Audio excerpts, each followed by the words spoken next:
the concept of money that I have now is not the same that I had before. Mm-hmm. Yeah. So during that time, I'm like, cool, sign me up.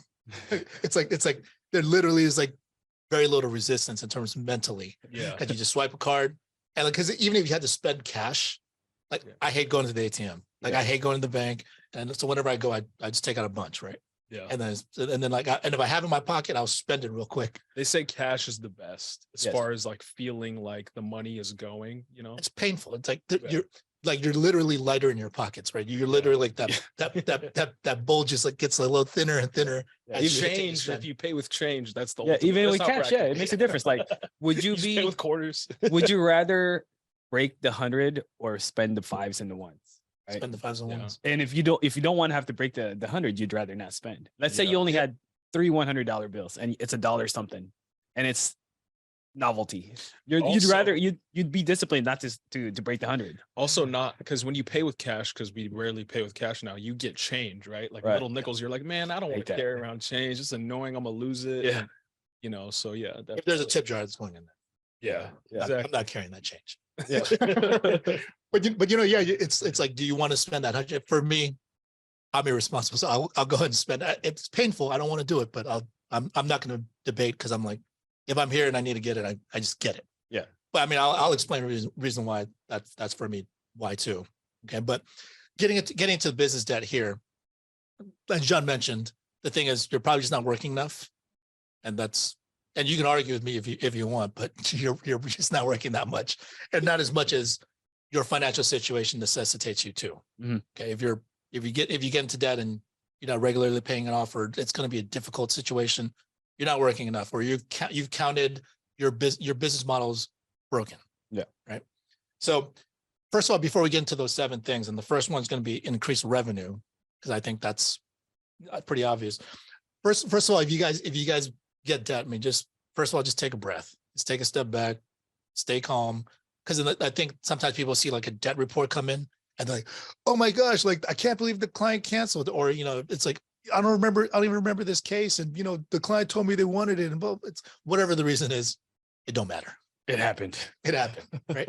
So like your job is to try to figure out, how do I manage this going forward? If you can fix it, cool. Then you have an opportunity to fix it. If you can't fix it, you know, straight up, then you got to figure out a plan of attack for it. So most importantly is you got to stay level headed. You know, just sometimes I understand initially some people get pretty freaked out because they're like, is this always going to happen? Is this how it's like, it could always happen if you're not paying attention to these metrics, right? Yeah. If you're continuing to run your business and not making the proper adjustments, it could happen. I'm not saying it can't, but you can definitely keep it under control. The first thing to do, you see this right here? This is a bunch of correspondence. Yep. I don't know. They hate trees at certain carriers, and they just keep mailing it out and mailing it out. They mail a lot. So they'll email you. They'll send out physical copies, and if there's a case that needs to be fixed, or multiple cases that need to be fixed, or if you have a downline agent that has cases that needs to be fixed, most of the time when by the time the debt comes to you, you've ignored a couple warning signs along the way. Oh yeah. And like I'll say, because I do media stuff, I do like different types of projects for different people. Like chargebacks are part of any business in general. Like I had this one client, I did like just like a small review of her website, like just like a little bit of consulting work for her.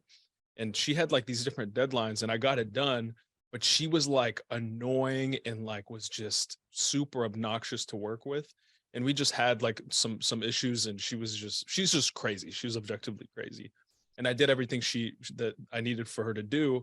And then she was like we just had a big battle. And then she eventually, she requested to, I don't even know how she did it. I didn't even know it was possible, but she like, for all the work I did, she just didn't want to pay me. So she paid me ahead of time, but then like through QuickBooks, you can kind of like dispute it. Yeah.